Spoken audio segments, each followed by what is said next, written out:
What's going on, everybody? Today we got to talk about perhaps one of the biggest power spikes left in our progression, and that is Reforge stones. Let's get into it. All right, so in order to talk about Reforge stones and the strategy around it, we first have to describe Reforge stones, the bonus attributes, how it all works, when we can access it, and of course, which ones you're going to want to look for. So let's start off with the basics first off and talk about Reforge stones and the family associated versions. So we have several different types of Reforge stones. We first have the base version, which you're going to get commonly from battlegrounds at the end of the season, or end of the cycle rather, and these are going to give you a random bonus attribute, which is basically these things right here on your gear, which are right underneath your stats. And then we have the family versions. So when we're going ahead and reforging, we can get any one of the 6 family attributes, which have 5 per, so a total of 30 attributes if I remember correctly, which we can see the total amount of reforged stones here. So you can see we have 1, 2, 3, 4, 5, 6. These are all the different families here, and each one of them is going to give you a different attribute. The regular Reforged stones will give you any manner of these attributes. The specific family types will only give you the ones within that family. Each family has a certain kind of theme to it, so just keep in mind. On top of that, when you have 3 of the same attribute on a piece of gear, you are going to get the family set bonus, and each family has a different set bonus. Each one is very, very solid. You can see the Wildfire is going to give you a summon a fireball spitting Hydra. The Tremor is going to give you a chance to stun and deal damage. Jolt's going to give you a chance to immobilize. Vengeance is going to give you extra primary attack, or your primary attacks are going to give you extra damage. Barrier Stone is going to give you a shield. Ravager Stone is going to give you a chance to explode corpses when we defeat enemies. Now, you can see the different family attributes here. If we just go into the blacksmith menu and check out the upgrades here, we can see that all of them have a certain icon to the left of them. And if you're able to match all 3 of these, we can go ahead and get family attributes. Now, we're going to talk about how we actually get the bonus attributes, and you can see here at rank 16, we are going to unlock the 3rd bonus attributes on our gear. Now, each bonus attributes, I believe the numbers are you unlock 1 at level 6, 1 at level 11, and then 1 at 16. I believe that's the numbers. Correct me if I'm wrong. Regardless, it doesn't matter a crazy amount because you can't unlock the family bonuses until you get 3 attributes from what I understand. So now that we know how to get it, what the family attributes do and all the Reforged stones do, let's go ahead and just showcase what this kind of looks like when you're looking for a specific attribute and what the Reforged stone actually does. Now, keep in mind that these family versions are very difficult to acquire and oftentimes pay to win. The Reforged stones, on the other hand, are very free to play friendly, and you're going to want to save a lot of them for level 16 on your gear so you can get those family bonuses. And you can see here I have primary attack damage increased by 4% and damage to elite enemies increased by 5%. Let's go ahead and just reroll the primary attack damage increase and hit Reforge here. When we go ahead and Reforge, you'll see that this menu right here, you can choose the original attribute and keep that one, or you can go ahead and take the new attribute. If you go ahead and take that new attribute, the other one will be replaced and you can no longer access that one unless you Reforge it back to the other different attribute. This one, I just go ahead and Reforge again. You can see I can choose this new one. Keep in mind that each one of these different attributes have a range, so you can get roll low or roll high. And of course, each one of these families have a different bonus.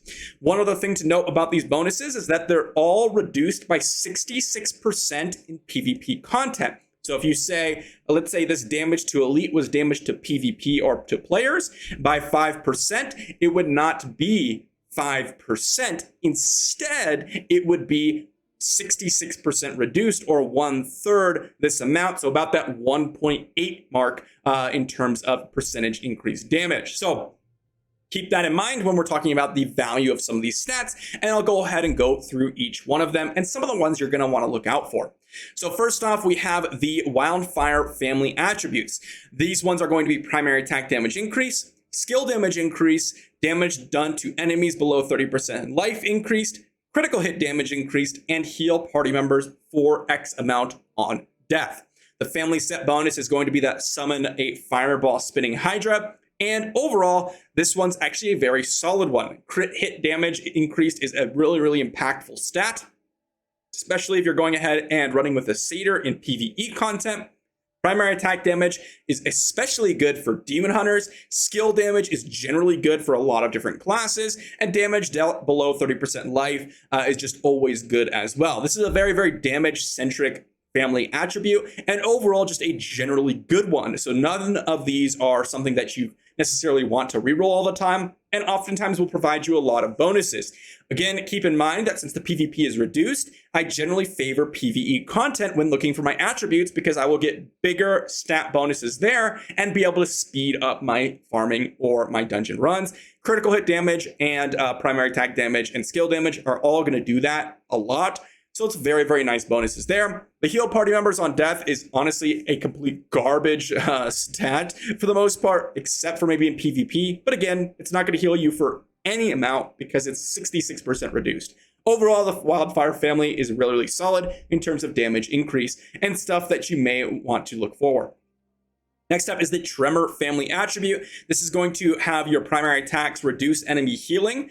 Primary attacks have a chance to reduce enemy attack and movement speed, continual damage taken reduced, stun resistance increased, and knockback resistance increased. This is your basic tank tenacity type family attribute. And overall, the family set is probably one of the most impactful family sets across the board, especially for PvP. If you're going to go for one of these family attributes, I would say that the Tremor one is actually one that you may want to consider for PvP, simply for the chance to stun. It's very, very impactful when it lands.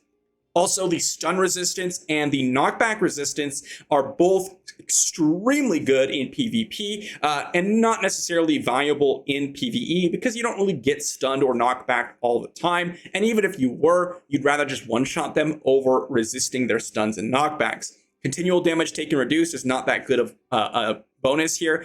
Oftentimes, you're not going to take continual damage, and even if you are, the damage reduction isn't that great. Primary attacks, reducing attack speed and movement speed is actually extremely impactful, and this is why I say it's really good in PvP, because reducing attack speed and movement speed is going to give you a lot of bonuses here, so definitely another good one for PvP, as well as primary attacks reducing healing. But if you want to go for the family attribute, specifically for PvP, primary attacks reducing movement speed and attack speed, as well as stun resistance and knockback resistance is going to be very, very impactful for you, so run those three to get the family attribute.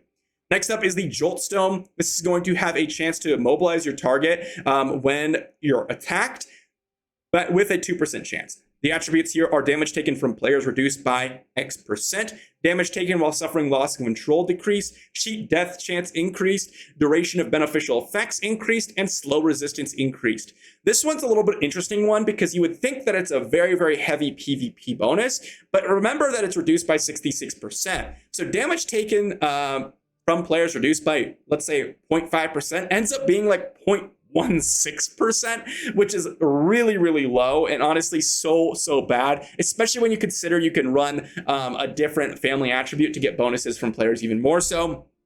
Damage taken while suffering loss of control decrease can be good in PvP. Cheat death, it's okay. It can be very, very impactful, or it could be absolutely worthless. So it's a very RNG based one. This set specifically in the family attribute, I think really you're going to look for duration of beneficial effects increased. Out of all the ones here, the only one that I really, really like is the duration of beneficial effects increase. And that is a very, very good one, especially for PvE content. You don't even need to go for the family attribute for this one to be very, very valuable. And honestly, you could supplement this with some other of these stones. Duration of beneficial effects can be very, very good depending on what build you're running. This one is kind of mediocre. The family set bonus is very, very good in PvP, especially against those ranged units, but we don't even know how much it immobilizes for, so keep that in mind. Really, duration of beneficial effects is what you're going to be looking for from the Jolt Stone. Vengeance family attribute. To me, this is absolutely a Demon Hunter trait, which why it's called Vengeance. And on top of that, you can get some use out of it as well from some other classes, like Monk, I think, can be very, very good because you're teleporting on to people. So if you teleport onto someone, you primary attack them, and then you increase your damage by a 2% chance, it could absolutely one-shot someone. Very, very interesting there. Attack speed increase, damage to players increase, damage to demons increase, damage to enemies suffering loss of controls increased, and damage to shielded enemies increased. So this one is especially good certainly in PvP as well as PvE content. The damage to players increased. It's a little bit higher than the previous one, but obviously you may want to go with something different than this one in PvP because you could get some more value out of some other classes or some other traits here. But the attack speed increase is actually massive, especially for Demon Hunters. This is mainly a Demon Hunter family attributes, but overall attack speed can be good for all classes like wizards, speeding up your channeling, things like that. Attack speed's overall just amazing for every class. This one is good enough to run on its own, and honestly probably one that you may want to just stack on every single piece of your gear. If you can get it across the board, you can get 12% attack speed. 12% attack speed is huge. It gives you 1/3 of a 5th use set and will speed up everything that you do. Very, very good family attribute and highly recommended for every piece of gear. On top of that, if you're going ahead and going for PvP builds, damage to players and damage to shielded enemies can be very, very impactful, specifically for the fact that people run mount banks a lot, and this will just give you a huge damage increase against mount banks users. So very, very good family attribute for PvP. Barrier Stone is the next one up, and this one is going to give you a chance to gain a shield when you get attacked. Its damage to undead is increased, maximum life is increased, damage taken from nearby enemies decreased, block chance increased, and fear resistance increased. This one's a little bit of an awkward one. The damage to undead, obviously, very, very specific. Can be good in some areas, but overall kind of mediocre. The absorption shield, I don't know how big it is, but it can be very, very good as well. In terms of just giving you a nice shield. Maximum life is huge. This is going to increase your maximum life overall. So if you're like 88,000 HP, this could increase your life by, let's say, 880 per 1%. But again, it is reduced in PvP. Damage taken from nearby enemies decreased by 1 to 2%. Kind of mediocre.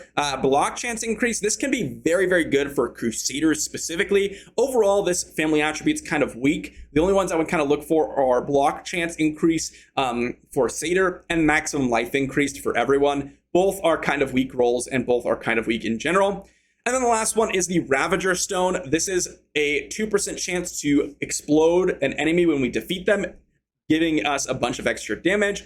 The attribute list is going to be healing potion cooldown reduced, life regeneration increased, damage to elite enemies increased, damage done by your summons increased, damage taken by your summons decreased. So this one is particularly for the summon builds, specifically for Necromancer. Healing potion cooldown reduced is not a huge deal at all. Really dislike that one. Life regeneration also very, very mediocre. Would not recommend that trait. Damage done to elite enemies can be good in certain circumstances, but you won't get a ton of value from it in dungeons because you won't always spawn elite enemies, no PvP value, and in open world content, you may get value sometimes. And then specifically at the bottom here, damage done and damage taken by our summons increased or decreased. This is actually very, very impactful for PvE Necros. Let's say you get the max roll on all your gear. Your summons are now taking 24% less damage and dealing 24% more damage. That could be insane for, let's say you're running the skeletal mages, your golems, your champions, whatever you want to run. All of that is going to give you a massive, massive bonus. This is mainly specifically for the Necros. Now, the question is, now that we've gone over all the stones, should you go for family attributes or should you go for specific stats? I think that in this case, when you're talking about family attributes, I think that going for the Tremor family is specifically good for PvP.